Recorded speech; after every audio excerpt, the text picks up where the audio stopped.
హిమాలయ పరమ గురువులతో జీవనం. Living with the Himalaya masters Swami Rama. మంత్రం దుర్వినియోగం.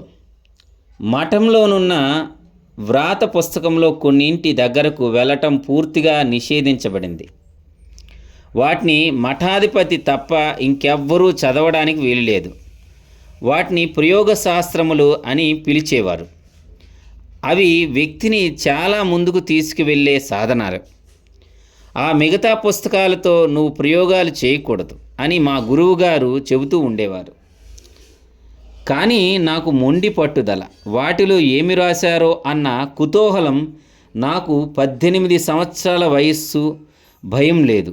దానితో కొంత దుస్సాహసం. నేను సాధనలో చాలా ముందుకు వెళ్ళేవాడిని. తెలుసుకొని ఉపయోగించుకోవడానికి కాకపోతే ఈ గ్రంథాలు ఎందుకు రాశారు?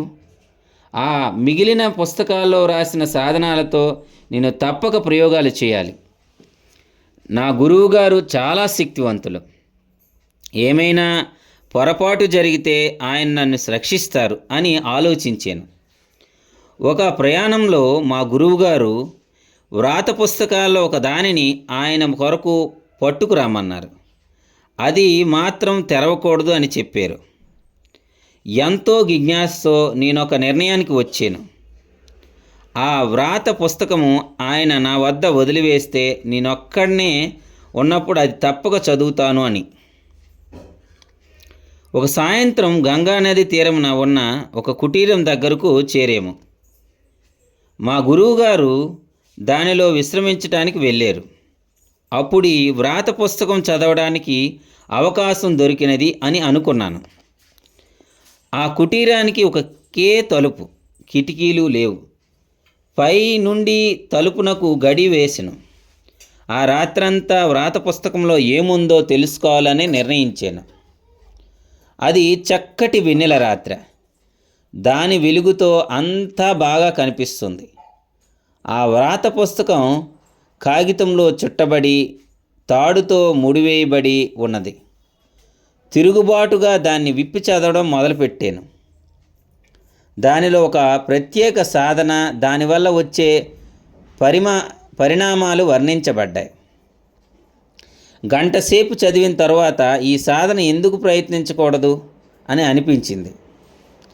ఆ వ్రాతపత్రిని పక్కన పెట్టేశాను. ఈ సాధనని సిద్ధులైన యోగులే చేయాలని, అది సమానంగా చేయకపోతే అది చాలా ప్రమాదకరమని చెప్పబడి ఉంది. ఆ పిన్న వయసులో నేనప్పుడే సిద్ధి పొంది ఉన్నానని అనుకున్నాను. ఆ సాధనను చేయటం మొదలుపెట్టేశాను. కొన్ని మత కర్మచరణలు చేస్తూ ఒక పద్ధతిలో ఒక ప్రత్యేక మంత్రాన్ని పునశ్చరణ చేయాల్సి వచ్చేస్తుంది. ఆ మంత్రం ఆ మనిషిలో అంతర్గత శక్తిని, బహిర్గత శక్తిని కూడా మేల్కొల్పుతుంది. ఆ మంత్రమును 1001 సార్లు పునశ్చరణ చేయవలనని పుస్తకంలో ఉంది. నేను 900 సార్లు పునశ్చరణ చేశాను. ఏమీ అవుతున్నట్టు కనిపించలేదు. దీనివల్ల ఏమీ జరగదని నిర్ధారణకు వచ్చాను. కానీ 940 సార్లు అయినప్పటికీ దగ్గరలో ఒక పెద్ద దృఢకాయరాలిని చూశాను. ఆమె కర్రలు పోగు చేసి మంట రాజేయడం మొదలుపెట్టింది. అప్పుడు పెద్ద గిన్నెలో నీరు నింపి వంటపైన ఉంచి మరిగించడం మొదలుపెట్టింది. అప్పటికి 963 సార్లు లెక్కబెట్టాను. నేను ఆఖరికి లెక్కబెట్టినది 970. తరువాత లెక్కపోయింది. ఎందుచేతనంటే అదే దిశ నుండి ఒక ఆజానుబాహు రావడం చూశాను. ఇది మంత్ర మహిమ అయి ఉంటుంది. అతని ప్రక్క చూడకుండా 1001 సార్లు పునశ్చరణ పూర్తి చేశాను అని మొదట అనుకున్నాను. కానీ అతను ప్రక్కకు రావటం మొదలుపెట్టాను. నేనిప్పుడు అంత అసాధారణమైన పెద్ద ఆకృతి గల మనిషిని చూడలేదు, ఊహించలేదు. అందుకు తోడు అతడు పూర్తి నగ్నంగా ఉన్నాడు. నా కోసం ఏమి వంట చేశావు అని అతను ఆమెను అడిగాడు. నా దగ్గర ఏమీ లేదు, నువ్వేమైనా ఇస్తే నేనది వండుతాను అని ఆమె జవాబిచ్చింది.